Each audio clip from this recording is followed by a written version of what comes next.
প্রথমবারের মতো দেশের নৌবাহিনীতে যুক্ত হল অত্যাধুনিক দুটি সাবমেরিন। নবযাত্রা ও জয়যাত্রার আনুষ্ঠানিক কমিশনিং করে দেশের শান্তি রক্ষায় যে কোনো পরিস্থিতি মোকাবিলায় প্রস্তুত থাকার আহ্বান প্রধানমন্ত্রীর। আমাদের ভূখণ্ড ব্যবহার করে কেউ যেন কোনো ধরনের অশান্তি সৃষ্টি না করতে পারে, সন্ত্রাসী কর্মকাণ্ড চালাতে না পারে, তার জন্য আমরা দৃঢ় প্রতিজ্ঞ। দেখছিলেন প্রধান শিরোনাম। দুপুরের সময় সঙ্গে আছি আমি হাফসাতুন্নেসা এবং আমি শিরিন আক্তার। এবার অন্যান্য শীর্ষ সংবাদ। হাতিরঝিলে বিজিএমইএ ভবন ভাঙতে 6 মাসের সময় বেঁধে দিলেন আপিল বিভাগ। হাজারীবাগে চালু থাকা সব ট্যানারি বন্ধে হাইকোর্টের নির্দেশ আপিল বিভাগেও বহাল। রাজধানীতে ডাস্টবিনে পাওয়া নবজাতক শঙ্কামুক্ত নয় জানালেন চিকিৎসক। রাখা হয়েছে ঢাকা মেডিকেলের আইসিইউতে। চট্টগ্রামের শিশু 21-এর দত্তক নিয়ে শুনানি আবারও পেছালো। জঙ্গিবাদ দমনে বাংলাদেশের ভূমিকার প্রশংসা ইন্টারপোল মহাসচিবের। ঢাকায় 3 দিনব্যাপী আইজিপি সম্মেলন শুরু। কুমিল্লা সিটি নির্বাচনে সেনা মোতায়েন নিয়ে পক্ষে বিপক্ষে অবস্থান 2 মেয়র প্রার্থীর। পরিস্থিতি বিবেচনায় কমিশন সিদ্ধান্ত নেবে, প্রত্যাশা বিশ্লেষকদের। এবং ফরমালিন পরীক্ষায় রাজধানীর কাঁচা বাজারগুলোতে নেই কোনো ব্যবস্থা। নজরদারি নিয়ে সাধারণ মানুষের অসন্তোষ। অকেজো মেশিন বদলানোর আশ্বাস মেয়রের।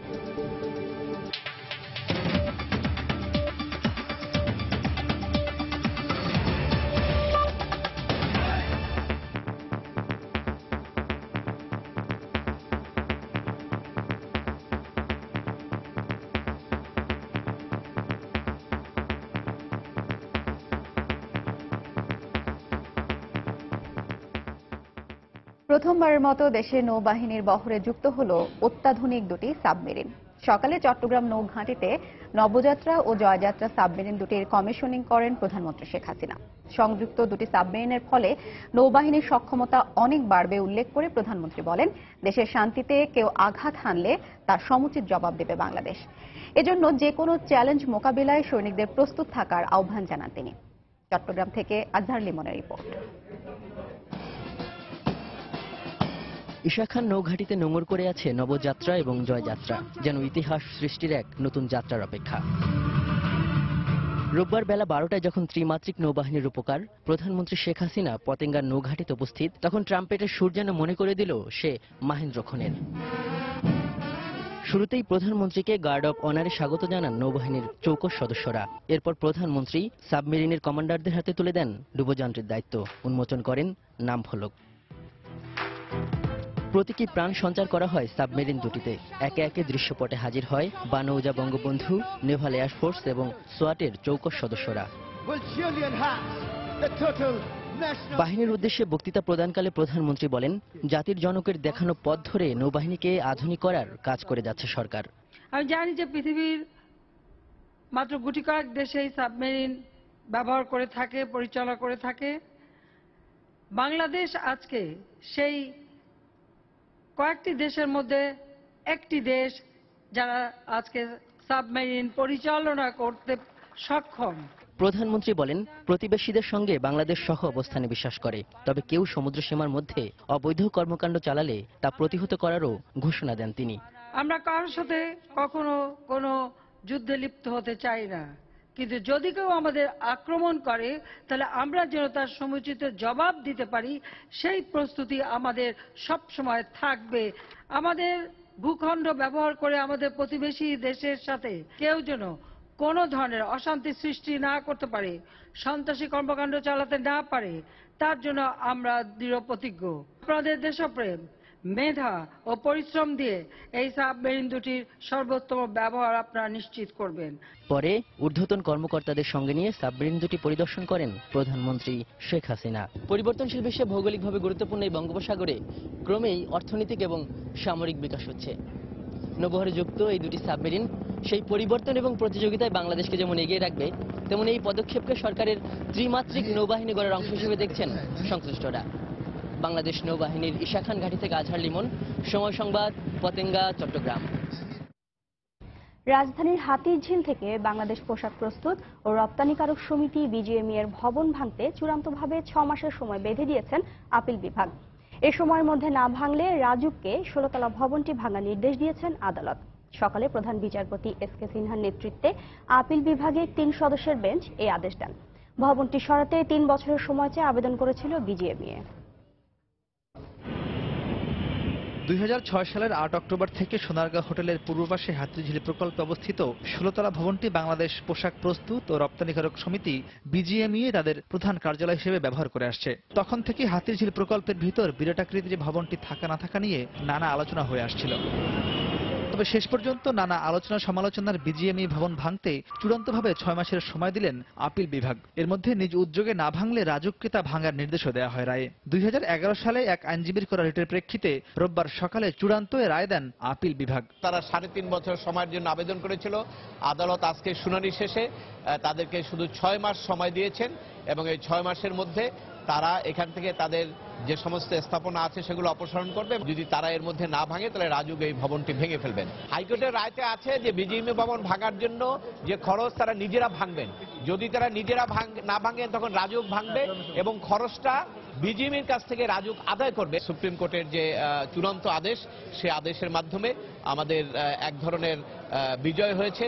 রায় বলা হয়, রিভিউ রায়ের আগ পর্যন্ত ভবন সরাতে কোনো পদক্ষেপ না নেওয়াটা আদালতের প্রতি অসম্মান প্রদর্শনের শামিল। এরপরও আইনের শাসন প্রতিষ্ঠার জন্য বিজিএমইএকে 6 মাস সময় দেওয়া হয়েছে। রিভিউ রায়ের আগ পর্যন্ত তারা কোনো পদক্ষেপ নেননি এবং আদালতের রায়ের প্রতি কোনো শ্রদ্ধা না দেখিয়ে তারা কোনো কর্মসূচি নেননি। সেই প্রেক্ষিতে আদালত বলেছেন যে এইরকম আবেদন তো আপনাদের যে সমস্ত গ্রাউন্ড নিয়েছেন এটা কোনোটাই যুক্তিযুক্ত না। তারপর আদালত তাদের ন্যায় বিচারের স্বার্থে 6 মাস সময় দিয়েছেন। এদিকে রায়ের প্রতি সম্মান দেখিয়ে নির্ধারিত সময়ের মধ্যে ভবন অপসারণ করা হবে বলে জানিয়েছেন বিজিএমইএ এর আইনজীবী। আমরা শিফট করার প্রক্রিয়া আমাদের অফিস চালু করে দিয়েছি। মহামান্য আদালত আমাদের সাবমিশনে সন্তুষ্ট হয়ে বলেছেন 6 মাস সময় দেওয়া হলো বিল্ডিং ডেমোলিশ করার জন্য। আমরা আদালতের আদেশ পালন করব। 2016 সালের 6 জুন 90 দিনের মধ্যে বিজিএমই ভবন ভেঙে ফেলার নির্দেশ দিয়েছিলেন আদালত। এর বিরুদ্ধে বিজিএমইএ রিভিউ করলে এবছর 5 ফেব্রুয়ারি তা খারিজ করে ভবন ভাঙার নির্দেশ দেন আপিল বিভাগ। এরপর ভবন ভাঙতে 3 বছর সময় চেয়ে 9 মার্চ আবেদন করেছিল বিজিএমইএ। মাহমুদ রাকিব, সময় সংবাদ, ঢাকা। রাজধানীর হাজারীবাগে চালু থাকা সব ট্যানারি বন্ধে হাইকোর্টের আদেশ বহাল রেখেছেন আপিল বিভাগ। সকালে প্রধান বিচারপতি এসকে সিনহার নেতৃত্বে আপিল বিভাগের 3 সদস্যের বেঞ্চ এই আদেশ দেন। রায়ের পর তাৎক্ষণিক প্রতিক্রিয়ায় বাংলাদেশ ট্যানার্স অ্যাসোসিয়েশন জানিয়েছে, এই মুহূর্তে হাজারীবাগের সব ট্যানারি বন্ধ হয়ে গেলে দেশের চামড়া শিল্প ক্ষতিগ্রস্ত হবে।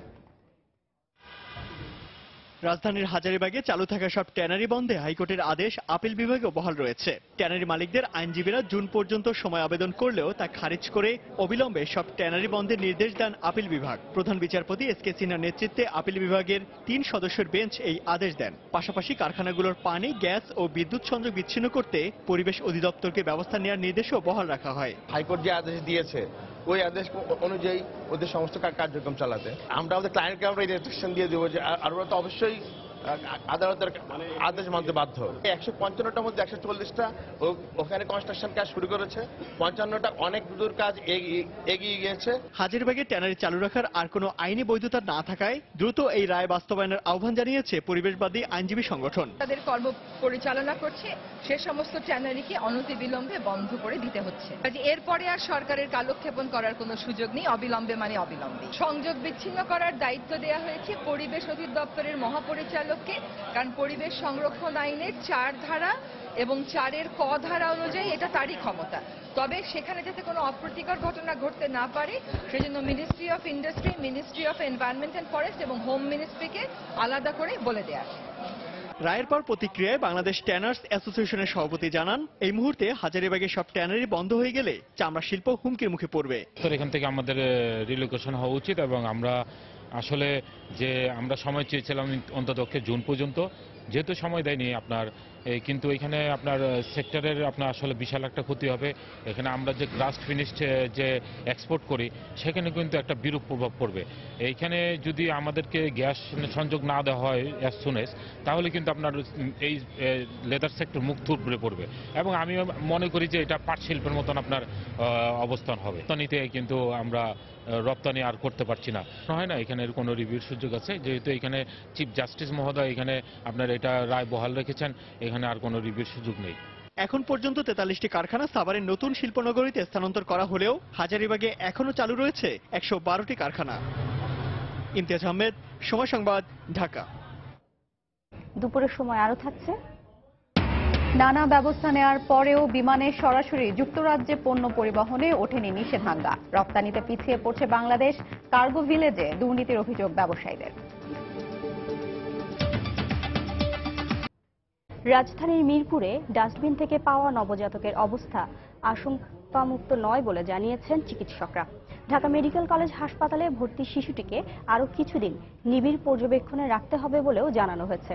এদিকে চট্টগ্রামে শিশু 21-এর দত্তক প্রশ্নে শুনানির পরবর্তী দিন আগামী 22শে মার্চ নির্ধারণ করেছেন আদালত। মিজানুর রহমান খবিরের রিপোর্ট। রাজধানীর মিরপুরের শাহ আলী থানা এলাকায় ডাস্টবিন থেকে উদ্ধার হওয়া মেয়ে নবজাতককে শনিবার সন্ধ্যায় ভর্তি করা হয় ঢাকা মেডিকেল কলেজ হাসপাতালে। বেশ দুর্বল ও অবস্থা গুরুতর হওয়ায় তাকে রাখা হয়েছে নিবিড় পরিচর্যা কেন্দ্রে। চিকিৎসকরা জানান, শিশুটির ওজন স্বাভাবিকের চেয়ে কম ও শরীরে কিছু রোগের লক্ষণ রয়েছে। বাচ্চাটার ওজন হলো কম, 1700 গ্রামের মতো। তার এমনি জন্ডিস আছে, তাকে আমরা ফটোথেরাপি দিছি এবং আজকে খাওয়া মুখে আমরা নল দিয়ে খাওয়া দেওয়ার ব্যবস্থা করতেছি। তার কন্ডিশন ডে বাই ডে কেমন হবে এটা পরবর্তীতে বোঝা যাবে। হাসপাতাল কর্তৃপক্ষ জানান, আপাতত শিশুটিকে সুস্থ করার দিকেই গুরুত্ব দিচ্ছেন তারা। শঙ্কামুক্ত হলে ওয়ার্ডে নেওয়া হবে। কারো কাছে হস্তান্তর কিংবা আইনগত পদক্ষেপের ব্যাপারে পরবর্তীতে সিদ্ধান্ত নেওয়া হবে।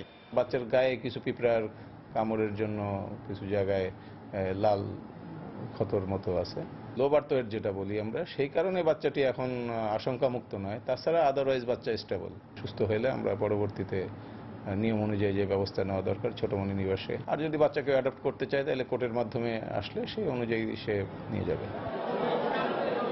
এদিকে চট্টগ্রামে কুড়িয়ে পাওয়া শিশু 21কে দত্তক নেয়ার ব্যাপারে 16 জন আবেদনকারীর মধ্যে 13 জন প্রয়োজনীয় কাগজপত্র জমা দিতে পারেননি। এ কারণে আদালত শুনানির জন্য নতুন দিন ধার্য করেছেন। গত 21শে ফেব্রুয়ারি আন্তর্জাতিক মাতৃভাষা দিবসের প্রথম প্রহরে নগরীর কর্নেলহাট এলাকার একটি ড্রেন থেকে শিশুটিকে উদ্ধার করে চট্টগ্রাম মেডিকেল কলেজ হাসপাতালে ভর্তি করা হয়। মিজানুর রহমান খবির, সময় সংবাদ, ঢাকা। জঙ্গিবাদ দমনে বাংলাদেশের ভূমিকার প্রশংসা করেছেন ইন্টারপোলের মহাসচিব জার্গেন চপ। ঢাকায় 3 দিনব্যাপী আইজিপি সম্মেলনের উদ্বোধনী অনুষ্ঠান শেষে সাংবাদিকদের তিনি এই কথা বলেন। জঙ্গিবাদ, সন্ত্রাস এবং আন্তদেশীয় অপরাধ দমনে এ সম্মেলনে দক্ষিণ এশিয়া ও পাশের দেশের পুলিশের শীর্ষ কর্মকর্তারা অংশ নিচ্ছেন। ইন্টারপোল ও বাংলাদেশ এ সম্মেলনের আয়োজন করেছে। সকালে স্বরাষ্ট্রমন্ত্রী আসাদুজ্জামান খান কামাল রাজধানীর সোনারগাঁও হোটেলে সম্মেলনের উদ্বোধন করেন। এতে 14টি দেশের পুলিশ প্রধান ও আইনশৃঙ্খলা রক্ষা বাহিনীর শীর্ষ কর্মকর্তারা যোগ দিয়েছেন। 3 দিনের এ সম্মেলনের 14টি অধিবেশনে জঙ্গিবাদ, মানব পাচার ও অর্থনৈতিক অপরাধ সহ বিভিন্ন বিষয়ে আলোচনা হবে। এছাড়া শেষ দিনে যৌথ ঘোষণা স্বাক্ষর হওয়ার কথা রয়েছে।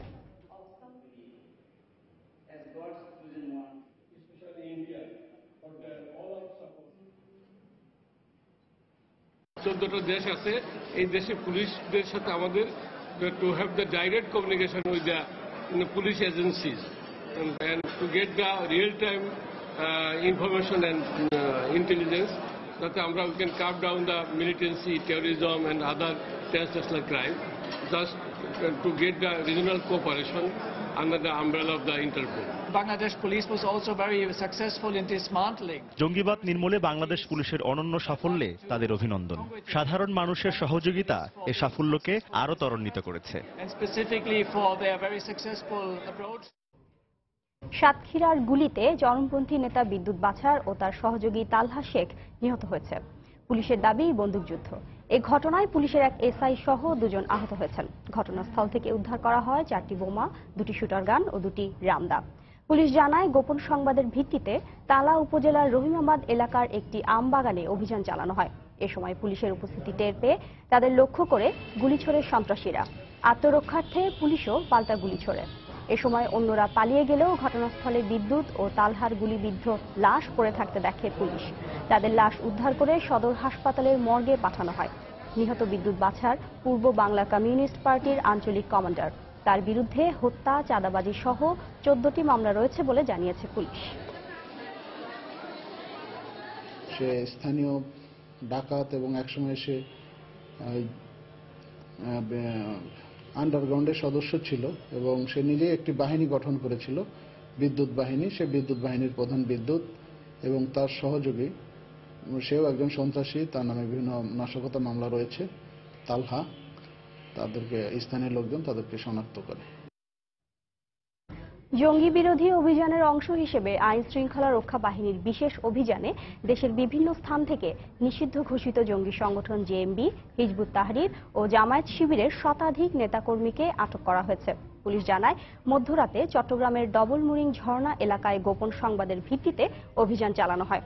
এ সময় একটি দোকানে গোপন বৈঠকের সময় নিষিদ্ধ জঙ্গি সংগঠন হিজবুত তাহরির 10 জন এবং জামাত শিবিরের 7 জনকে আটক করে পুলিশ। আটকের পর তাদের বিরুদ্ধে ডবল মুরিং থানায় সন্ত্রাস বিরোধী আইনে মামলা দায়ের করা হয়। এরা সবাই নাশকতার উদ্দেশ্যে গোপন বৈঠক করছিল বলে জানিয়েছে পুলিশ। এছাড়া আইন শৃঙ্খলা রক্ষা বাহিনী অভিযান চালিয়ে রাজশাহীতে এক জেএমবি সদস্য সহ 3 জন, খুলনায় 33 জন, ঝিনাইদহে 56 জন ও চুয়াডাঙ্গা থেকে 26 জনকে আটক করেছে।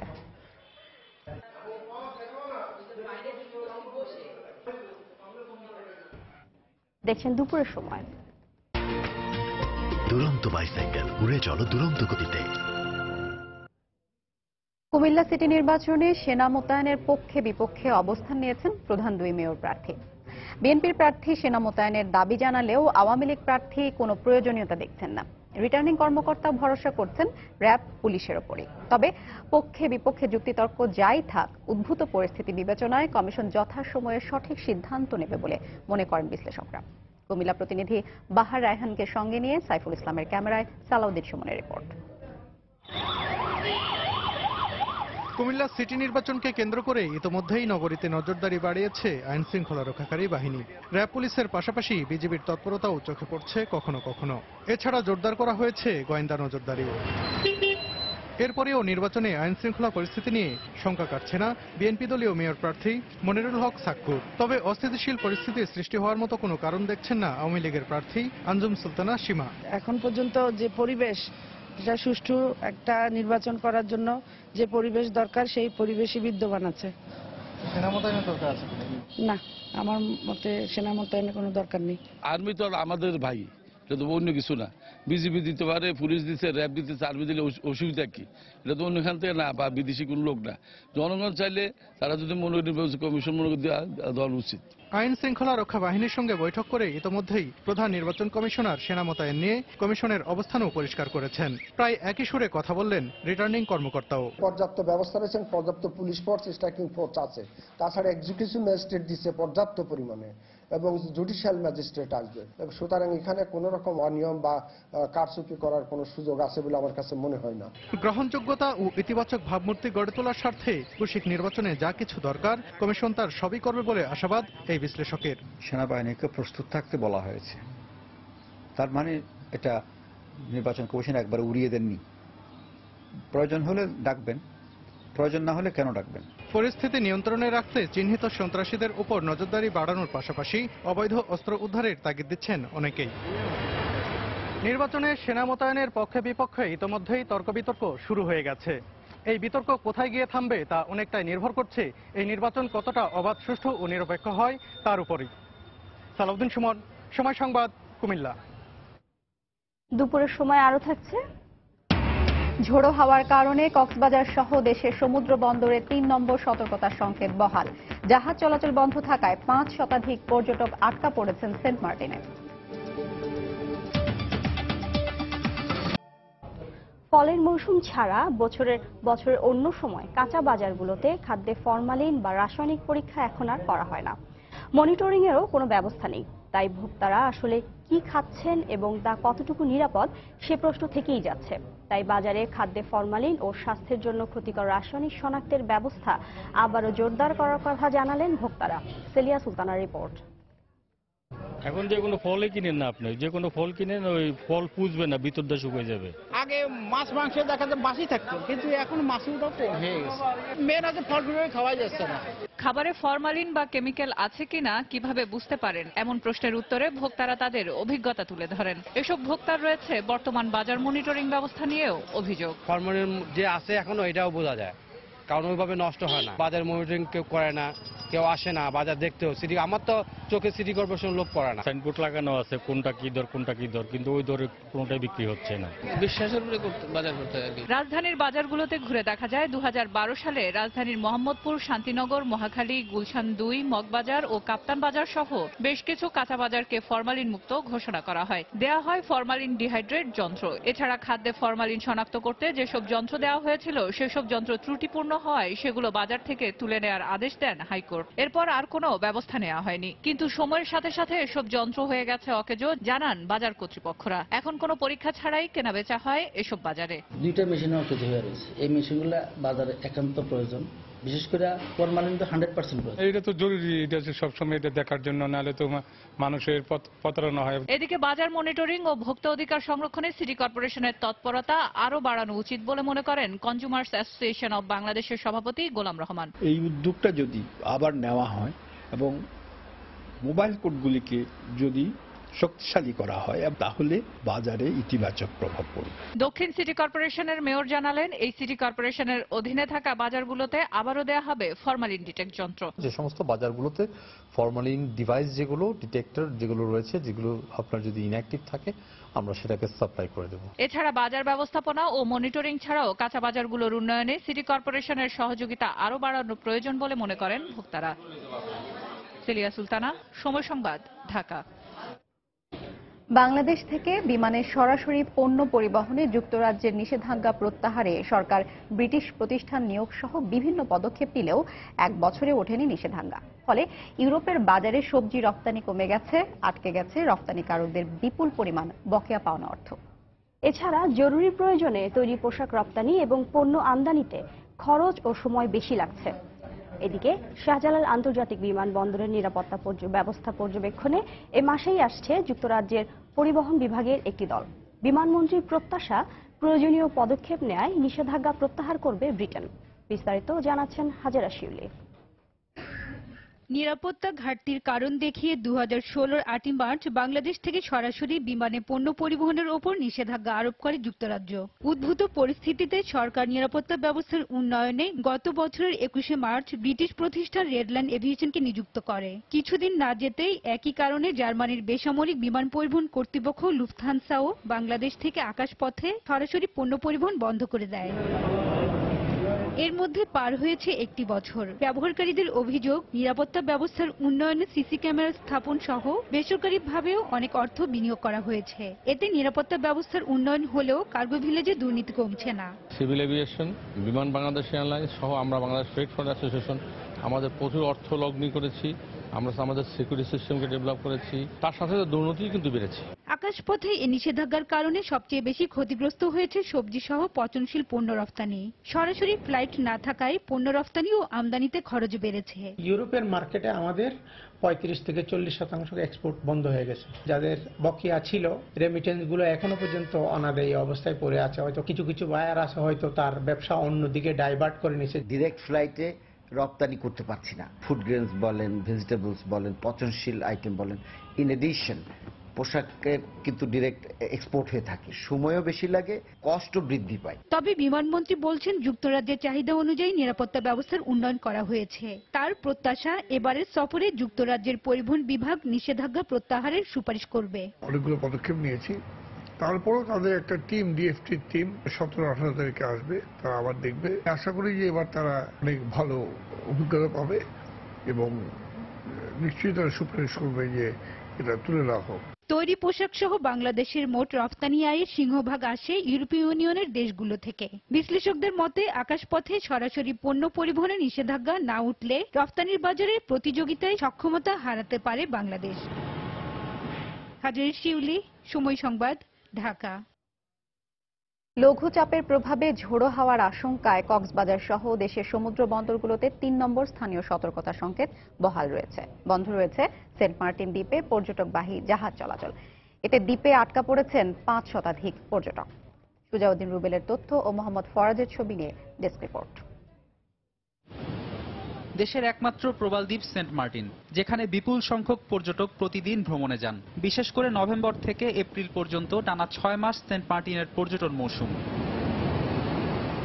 বৃহস্পতিবার সেন্ট মার্টিন দ্বীপে গিয়ে আটকা পড়েছেন 5 শতাধিক পর্যটক। লঘুচাপের প্রভাবে ঝড়ো হওয়ার আশঙ্কায় কক্সবাজার সহ দেশের সমুদ্র বন্দরগুলোতে 3 নম্বর স্থানীয় সতর্কতা সংকেতের কারণে জাহাজ চলাচল বন্ধ রয়েছে।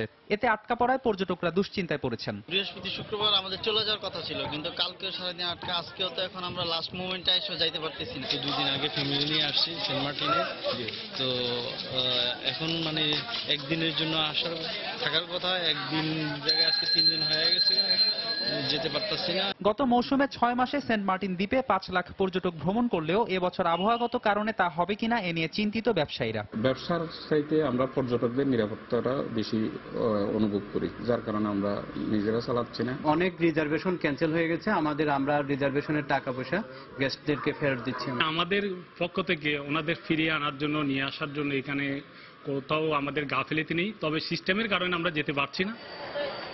আটকা পড়া পর্যটকদের সার্বিক নিরাপত্তা ও সুযোগ সুবিধা নিয়ে প্রশাসন তৎপর রয়েছে বলে জানালেন ট্যুরিস্ট পুলিশের এ কর্মকর্তা। আমরা তাদের খোঁজ খবর রাখছি, আমাদের ট্যুরিস্ট পুলিশ সদস্যরা আছেন সেন্ট মার্টিনে, আর যারা ঝুঁকি নিয়ে আসছেন আমরা চেষ্টা করছি তাদেরকে বিরত রাখার জন্য।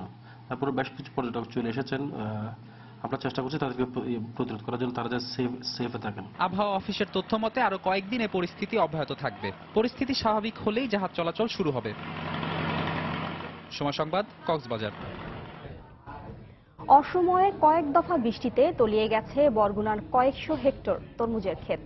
ফল আসার পূর্ব মুহূর্তে এ অবস্থায় চরম বিপর্যয়ের মুখে পড়েছেন হাজার হাজার কৃষক। দফায় দফায় বৃষ্টি হওয়ায় ক্ষেত থেকে পানি নামছে না। কৃষি অধিদপ্তর ক্ষতি কমাতে কৃষকদের বিভিন্ন পরামর্শ দিচ্ছেন। এস এম সিফাতের ছবি এবং এস এম আজিমের তথ্য নিয়ে দেখুন ডেস্ক রিপোর্ট। একটু বৃষ্টি কমলেই ক্ষেত থেকে পানি সরানোর জন্য নেমে পড়ছেন তরমুজ চাষিরা। বরগুনায় গত কয়েকদিন ধরে দফায় দফায় বৃষ্টি হওয়ায় পানিতে তলিয়ে আছে একের পর এক তরমুজের ক্ষেত। অধিকাংশ তরমুজের ক্ষেতেই ফুল আসতে শুরু করেছিল। এ অবস্থায় গত কয়েক মাসের শুধু নিরলস পরিশ্রমই নয়, সে সাথে চরম লোকসানের আশঙ্কা করছেন কৃষকরা। যে বৃষ্টিটা পড়ছে গাছটা বয়ে গেছে, অর্থাৎ গাছ ধরলে গেছে, এই গাছ আর ফল ধরবে না, গাছ শেষ। ক্ষেতের অবস্থা ভালো না, মানে বাঁচবে কিনা এখন গ্যারান্টি নাই। এত নিজের আর কি পরিশ্রম করে যদি টেকে আল্লাহ। আমার 3 লাখ টাকা ঋণ ছাড়াই না, এবং জিনিস বন্ধক তো আছে, তারপরে আরো অনেক ঋণী আছি, এবং আমাদের ক্ষয়ক্ষতি হয়েছে। বৃষ্টিতে আমাদের ক্ষেত বুড়ে গেছে। যারা টাকা পাই বেড়া চাইবে না, দেওয়ান্য কোনো পর্যন্ত নাই। আর খেতে তো পানি, বৃষ্টির পানি জমিয়া ওগুলো সব মরিয়ে দিতেছে। এদিকে ক্ষতি কমাতে দ্রুত পানি অপসারণের পরামর্শের পাশাপাশি সরকারি সহায়তার চেষ্টা চালাচ্ছেন বলে জানালেন জেলা কৃষি কর্মকর্তা। আমরা পরামর্শ দিচ্ছি পানি নিষ্কাশনের জন্য গর্ত করে পাইপ দিয়ে বা ড্রেনেজ যেভাবে যে পারতেছে আমরা তাদের এই পরামর্শ দিয়ে যাচ্ছি, এবং ক্ষয়ক্ষতির পরিমাণটা যাতে কমাই আনা যায় সেই চেষ্টায় আমরা অব্যাহত রাখছি। এবছর জেলায় ৩৫০০ হেক্টর জমিতে প্রায় ৫,০০০ কৃষক তরমুজের চাষ করেছেন। প্রতি হেক্টর তরমুজ চাষে এখন পর্যন্ত কৃষকদের প্রায় ২.৫ থেকে ৩ লাখ টাকা খরচ হয়েছে। সময় সংবাদ, বরগুনা। দেখছেন দুপুরের সময়। টেল সুপ্রিম চেয়ারের পারফেক্ট শেপ আর ডিজাইন আপনাকে দেয় 100% কমফোর্ট। টেল সুপ্রিম চেয়ার। সিটি কর্পোরেশনে অন্তর্ভুক্ত হওয়ার 1 বছর পার হতে চললেও এখনো নাগরিক সুবিধা থেকে বঞ্চিত সম্প্রসারিত এলাকাগুলোর বাসিন্দারা। সংশ্লিষ্টরা বলছেন, শুধু অন্তর্ভুক্তিতে সীমাবদ্ধ এবং পুরোপুরি সিটি কর্পোরেশনের কার্যক্রম শুরু না হওয়ায় অনেক এলাকারই বেহাল দশা। বিলুপ্ত হওয়া ঢাকা মহানগরীর 16টি ইউনিয়ন নিয়ে বেলায়েত হোসাইনের 2 পর্বের ধারাবাহিক রিপোর্টে আজ দেখুন শেষ পর্ব।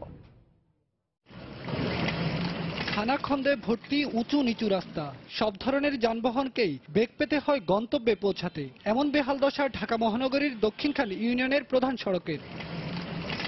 প্রায় একই রকম অবস্থা দক্ষিণখান থেকে উত্তরখান ইউনিয়নের সংযোগ সড়কটিরও। এখন তো মনে করেন যে একটু সুখ না আছে বলে কিছু হয় না, কিন্তু যখন নাকি আপনার এই কাদা হয়, প্যাক হয়, তখন তো মনে করেন যে গাড়ি উল্টা কত ড্রেনেজ ব্যবস্থা না থাকায় শুকনো মৌসুমেও এমন কাদা পানিতে ভর্তি থাকে অনেক সড়ক। মহানগরীর হরিরামপুর, ভাটারা, বেড়াইত, শ্যামপুর সহ 16টি ইউনিয়নের সবকটেরই এমন বেহাল চিত্র।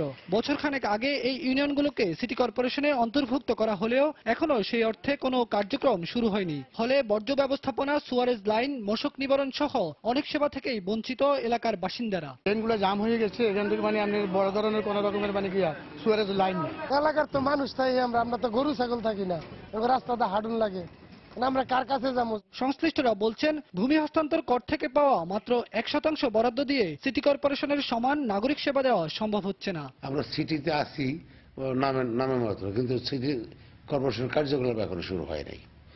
এখন যা করছি ইউনিয়ন পরিষদ কর্তৃক, তো সিটি কর্পোরেশন আসলে টাকাটা উদ্ধার হবে বেশি, কাজও বেশি হবে। সিটি কর্পোরেশন আমরা সেবা নিতে হলে তো সিটি কর্পোরেশন ওই রকম ট্যাক্সও দিতে হয়। আমরা তো এখনো সিটি কর্পোরেশন ওই রকম কোনো ট্যাক্স দিইনি। একটা ওয়ার্ডের সাথে এটাকে তুলনা করলে অবকাঠামোটা অনেক ব্যাকওয়ার্ড অবস্থা নিয়ে আসে। এটাকে আপডেট করা বা কাছাকাছি নিয়ে আসা এই বরাদ্দ দেওয়া সম্ভব। তবে স্থানীয় সরকার বিভাগের সচিব জানান, এলাকাগুলোর উন্নয়নের জন্য শিগগিরই বড় আকারের বিশেষ বরাদ্দ দেওয়ার পাশাপাশি নেওয়া হচ্ছে অনেক নতুন পরিকল্পনা। সড়ক, অবকাঠামো, ড্রেনেজ সিস্টেম সবকিছু কিন্তু আমরা নতুন করে করছি। দক্ষিণ সিটি কর্পোরেশনের 8টা ইউনিয়নের পূর্ণাঙ্গ উন্নয়ন নতুন পরিকল্পনা আমরা মন্ত্রণালয় থেকে নিয়েছি। অলরেডি মাননীয় প্রধানমন্ত্রী শেখ হাসিনা অনুমোদন করে দিয়েছেন। ঢাকা উত্তর সিটির জন্য তিনি নির্দেশ দিয়েছেন। এরই মধ্যে ঢাকা দক্ষিণ সিটি কর্পোরেশনের বর্ধিত এলাকার রাস্তাঘাট উন্নয়ন ও বিভিন্ন প্রকল্প বাস্তবায়নের জন্য 714 কোটি টাকা বরাদ্দ দেওয়া হয়েছে বলেও জানান তিনি। বেলায়েত হোসাইন, সময় সংবাদ, ঢাকা। অবকাঠামো অপসারণজনিত সমস্যার কারণে নির্ধারিত সময়ের মধ্যে শেষ হচ্ছে না ব্রাহ্মণবাড়িয়া শহরের ফ্লাইওভার নির্মাণের কাজ। ফলে যানজটে নাকাল পৌরবাসীর ভোগান্তি সহসাই কমছে না। এই অবস্থায় সমন্বিত উদ্যোগ নেওয়ার পরামর্শ দিয়েছেন বিশ্লেষকরা। ব্রাহ্মণবাড়িয়া থেকে জুয়েলুর রহমানের ছবি ও উজ্জ্বল চক্রবর্তীর তথ্য নিয়ে দেখুন ডেস্ক রিপোর্ট। শহরের দক্ষিণ অংশে যানজট নিরসনে 2016 সালের জানুয়ারি মাসে ব্রাহ্মণবাড়িয়া শহরের দক্ষিণ অংশে রেল লাইনের উপর দিয়ে শুরু হয় ফ্লাইওভার নির্মাণ কাজ। চলতি বছরের জুন মাসে কাজটি শেষ হওয়ার কথা ছিল, কিন্তু অবকাঠামো সম্প্রসারণজনিত জটিলতার কারণে নির্মাণ কাজের সময়সীমা আরও 6 মাস বাড়ানো হয়েছে। এতে শহরবাসীর দুর্ভোগ আরও বাড়ল। এখানে কোনো ট্রাফিক ব্যবস্থা না থাকার কারণে জনগণ খুব বেকায়দায় আছে এবং জনগণের খুব দুর্ভোগ পোহাচ্ছে। এই ফ্লাইওভারের কনস্ট্রাকশন প্রজেক্ট থেকে কোনো বেড়া দেওয়া হয় নাই। দ্বিতীয়ত যেটুকু নিরাপত্তা দরকার ছিল এইটুকু নিরাপত্তা দেয় না। 1.5 কিলো তো জায়গা আমরা তো বেশি ঘুরি এই জামের কারণে। পৌর এলাকার জনসাধারণের ভোগান্তির কথা স্বীকার করে জেলার সড়ক ও জনপথ বিভাগের প্রকৌশলী বলেন, ফ্লাইওভার নির্মাণজনিত যানজটের সমস্যা সমাধানে পৌরসভা ইচ্ছে করলে ভূমিকা রাখতে পারত। তাদের নিজস্ব যে ট্রাফিক ব্যবস্থাপনা বিষয়টা আছে তারা এখানে অ্যাপ্লাই করতে পারত। তারা এগিয়ে আসলে এই যানজট নিরসন অনেক ক্ষেত্রে হয়ে যেত। তবে পৌর মেয়রের দাবি, ফ্লাইওভার নির্মাণটি সড়ক ও জনপথ বিভাগের হওয়ায় এক্ষেত্রে পৌরসভার করার কিছুই নেই। এটা কিন্তু আসলে রোড সাইড হাইওয়ে রাস্তা, আমরা পৌরসভা হিসেবে কিন্তু আমাদের কোনো দায়িত্ব নাই। তবু আমাদের যতটুকু দরকার আমরা চেষ্টা করতেছি ট্রাফিক সরানোর জন্য। এদিকে সচেতন নাগরিকরা বলছেন, জনদুর্ভোগ কমানোর লক্ষ্যে পৌরসভা এবং সড়ক ও জনপথ বিভাগের রশি টানাটানি না করে ভাগাভাগি করে উদ্যোগ গ্রহণ করা জরুরি। তাদের মধ্যে দায়িত্বটা ভাগাভাগি করে নিলে পারেন, যে একজন এক সাইড দেখলেন আরেকজন আরেক সাইড দেখলেন, কিন্তু মানুষের ভোগান্তিটা আসলে সীমাহীন ভোগান্তি। 760 মিটার দৈর্ঘ্য এবং 7.6 মিটার প্রস্থ ফ্লাইওভারটি ব্রাহ্মণবাড়িয়া সড়ক ও জনপথ বিভাগ বাস্তবায়ন করছে। এজন্য ব্যয় ধরা হয়েছে প্রায় 79 কোটি টাকা। সময় সংবাদ, ব্রাহ্মণবাড়িয়া। দেশে এখনও যুদ্ধাপরাধীদের নীরব সমর্থক আছে বলে অভিযোগ করেছেন 14 দলের সমন্বয়ক স্বাস্থ্যমন্ত্রী মোহাম্মদ নাসিম। সকালে রাজধানীর ধানমন্ডিতে আওয়ামী লীগ সভাপতির কার্যালয়ে 14 দলের সভা শেষে সংবাদ সম্মেলনে তিনি কথা বলেন। এ সময় নাসিম আরও বলেন, 25শে মার্চকে গণহত্যা দিবস হিসেবে পালন করার সিদ্ধান্ত দেশের জন্য বড় অর্জন। সেনাজাগার বাহিনীর নেতাদেরকে আজকে আল্লাহর রহমান শেখ হাসিনার নেতৃত্বে আমরা বিচার করেছি, করে যাচ্ছে এবং অনেকের দণ্ড কার্যকর হয়েছে। অসাধ্য সাধন হয়েছে, অসম্ভব সম্ভব হয়েছে। 71 ঘাতকের বিচার করা হয়েছে এবং তার দণ্ড কার্য হয়েছে। এবং তারপরেও বলতে চাই, এই পাকিস্তানের এখনো কিন্তু বোধহয় হয়নি। ওদেরকে জনগণের সামনে, দেশের সামনে, দুনিয়ার সামনে ওদের ক্ষমা চাইতে হবে, যদি দল এটা মনে করে। কিন্তু আমাদের দুঃখ হলো, এই দেশে এখনো দোষর আছে ওদের, এখন ওদের নীরব সমর্থক আছে, যারা বলে 30 লক্ষ শহীদ নিয়ে সংখ্যা নিয়ে কথা বলে সেই খালেদা জিয়ার দল। নানা আচার অনুষ্ঠানের মধ্য দিয়ে সনাতন ধর্মাবলম্বীরা পালন করছেন অন্যতম ধর্মীয় উৎসব দোলযাত্রা। পরস্পরকে আবির মাখিয়ে তারা উদযাপন করছেন হোলি উৎসব। সকালে ঢাকেশ্বরী মন্দিরে শ্রীকৃষ্ণ পূজার মধ্য দিয়ে শুরু হয় দোলযাত্রার আনুষ্ঠানিকতা। এরপর কীর্তন শেষে একে অপরের গায়ে আবির রাঙিয়ে চলে হোলি বা দোল উৎসব। রামায়ণ অনুসারে দোল পূর্ণিমার দিন বৃন্দাবনে রাধার সঙ্গে রং খেলায় মেতেছিলেন শ্রীকৃষ্ণ।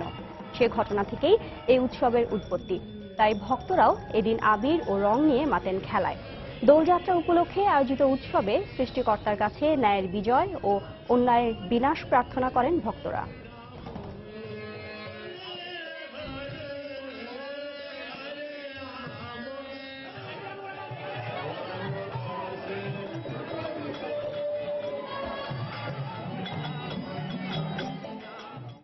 আজকে হোলি, আমরা গোপালকে রং দিব আর সবাই করব, আর আমরা চাই সবার জীবনটা যেন রঙের মতো রঙিন হয়। ভগবান শ্রীকৃষ্ণ এই দিনে রং খেলছিল, সেজন্য আমরাও এই দিনটা হোলি হিসেবে উদযাপন করি। শরীরে আমরা যেমন রং লাগাইছি, আমাদের মনেও যাতে সেরকম রং থাকে।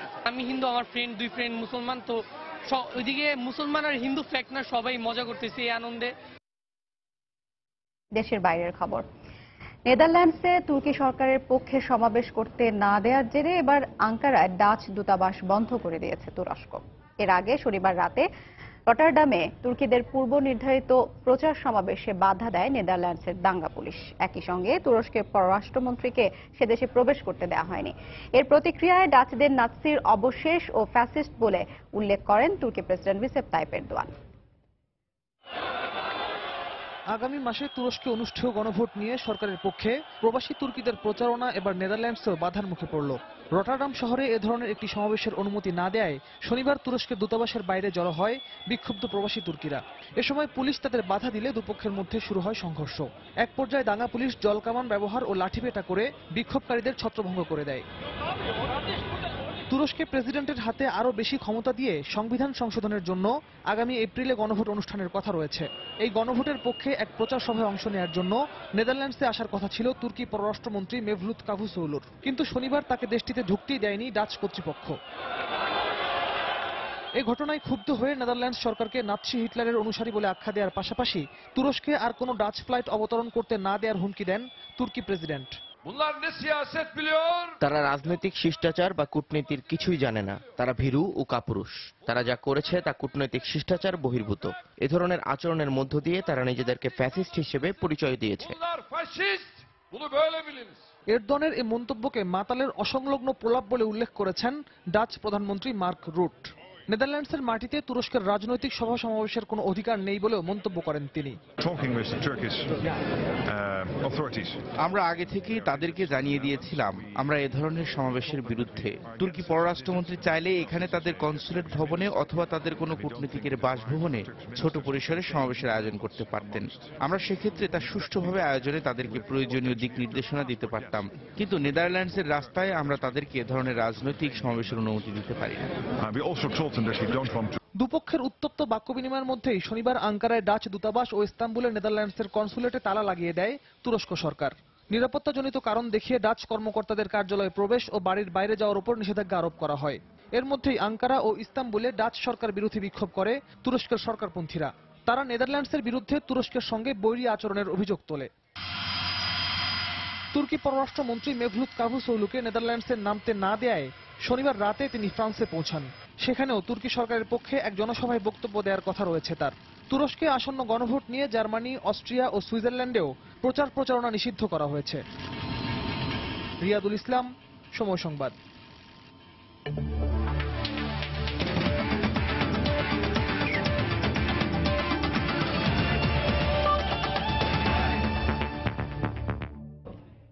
লা লিগার খবর। পৃথক ম্যাচে আজ রাতে মাঠে নামছে দুই চিরপ্রতিদ্বন্দ্বী রিয়াল মাদ্রিদ ও বার্সেলোনা। নিজেদের মাঠ সান্তিয়াগো বার্নাবুতে মাদ্রিদিস্তানরা মুখোমুখি হবে রিয়াল বেটিসের। ম্যাচটি শুরু হবে রাত 1:45টায়। অন্যদিকে বর্তমান চ্যাম্পিয়ন বার্সেলোনার প্রতিপক্ষ দেপোর্তিভো লা করুনা রাত 9:15টায় শুরু হবে ম্যাচটি। চ্যাম্পিয়ন্স লিগে পিএসজির বিপক্ষে অসাধারণ জয়ে আত্মবিশ্বাসের তুঙ্গে আছে কাতালানরা। তবে পিএসজির বধের নায়ক নেইমারকে ছাড়াই দেপোর্তিভোর বিপক্ষে মাঠে নামতে হবে বার্সাকে। চোটের কারণে ব্রাজিলিয়ান এই ফরওয়ার্ড খেলতে পারবেন না এই ম্যাচ। এতে খুব একটা সমস্যা হওয়ার কথা না এনরিকের দলের। সবশেষ 3 ম্যাচে প্রতিপক্ষের জালে 17 বার বল জড়িয়েছে কাতালানরা। এছাড়া দেপোর্তিভোর বিপক্ষে প্রায় 9 বছর হারের স্বাদ পেতে হয়নি বার্সেলোনাকে। অন্যদিকে লা লিগায় শেষ 4 ম্যাচে একটি হার ও একটি ড্র পয়েন্ট টেবিলের বার্সার পেছনে চলে গেছে রিয়াল মাদ্রিদ। যদিও 1 ম্যাচ কম খেলেছে জিদানের দল। বেটিসের বিপক্ষে খেলা নিজেদের মাঠে হওয়ায় কিছুটা স্বস্তিতে থাকবে মাদ্রিদিস্তানরা। চলতি মৌসুমে বার্নাবুতে এখন পর্যন্ত হারের স্বাদ পায়নি রিয়াল। আর বেটিসের বিপক্ষেও 19 বছর অপরাজিত 32 বারের লিগ চ্যাম্পিয়নরা।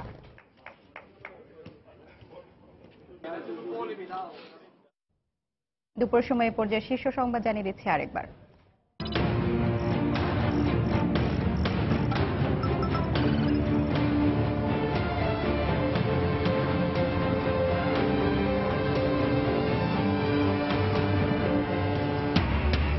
প্রথমবারের মতো নৌবাহিনীতে যুক্ত হলো অত্যাধুনিক দুটি সাবমেরিন। কমিশনিং করে দেশের শান্তি রক্ষায় যে কোনো পরিস্থিতি মোকাবিলায় প্রস্তুত থাকার আহ্বান প্রধানমন্ত্রীর।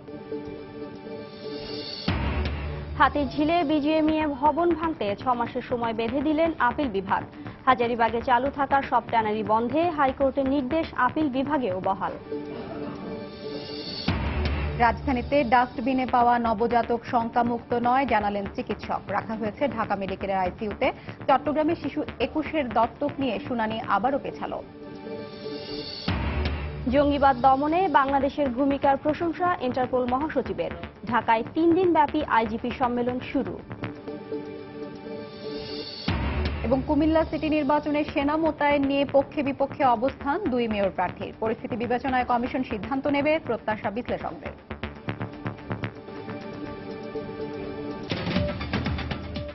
এই ছিল দুপুরের সময়ে। যে কোনো খবর পেতে ভিজিট করুন সময়নিউজ.tv। সঙ্গেই থাকুন সময়।